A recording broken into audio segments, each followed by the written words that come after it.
Bíblia tem 66 livros, e o livro de Hebreus ele ocupa um lugar de complexidade muito grande em razão do tema que ele trata. Se porventura nós estudamos agora Gálatas, né? Fizemos, salvo engano, 27 mensagens em Gálatas, que são 6 capítulos, falando ali acerca da antiga e nova aliança.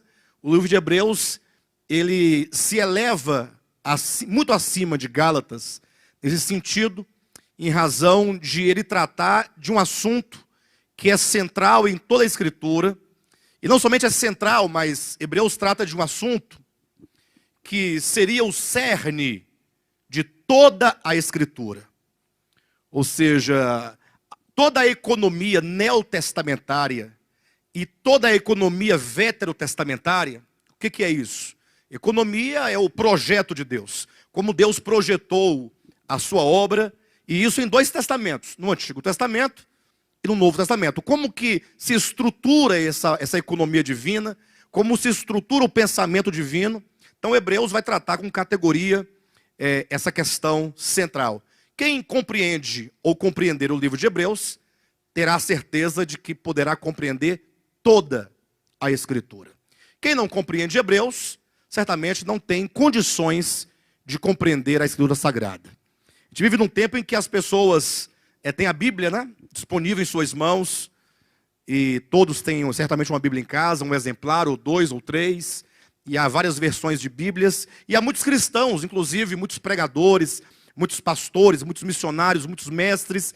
Entretanto, quantos podem dizer categoricamente que possui uma compreensão clara, possui um entendimento sadio, ou normal, ou correto acerca de Hebreus?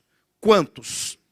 Posso dizer para os irmãos que isso chega a ser uma raridade. Portanto, nós estamos aqui diante de uma rica oportunidade que Deus nos dá de poder estudar essa epístola. Nós já estudamos essa epístola no início do nosso ministério.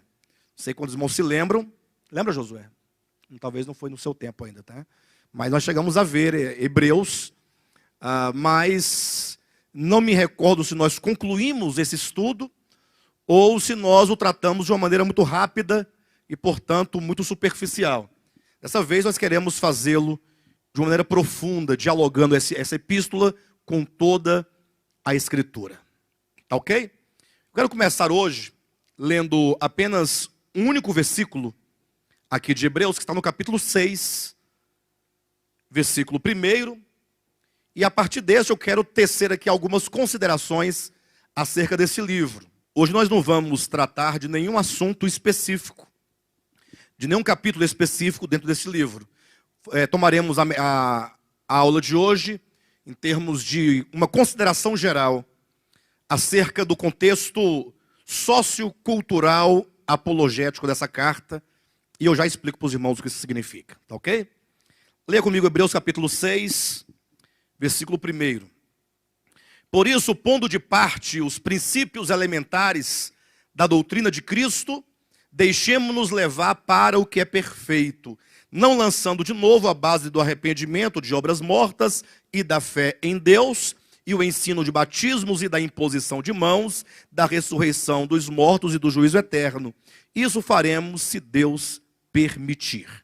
Então, estamos aqui diante de um texto minimamente estranho. Lógico, eu digo estranho porque se não houver uma compreensão do que a Escritura como um todo nos traz, no sentido de como a revelação de Deus se estrutura na Bíblia Sagrada, nós vamos pensar ser esse texto muito estranho, porque Paulo diz assim, olha, pondo de parte os princípios elementares da doutrina de Cristo. Os irmãos já pararam para pensar nessa expressão? Ou nessa ordem? Pondo de parte. Como que dissesse, pessoal, vamos colocar de lado os princípios elementares da doutrina de Cristo. Não vamos ficar envolvidos com essas questões relacionadas aos rudimentos da doutrina de Cristo e nos permitamos avançar para aquilo que é perfeito.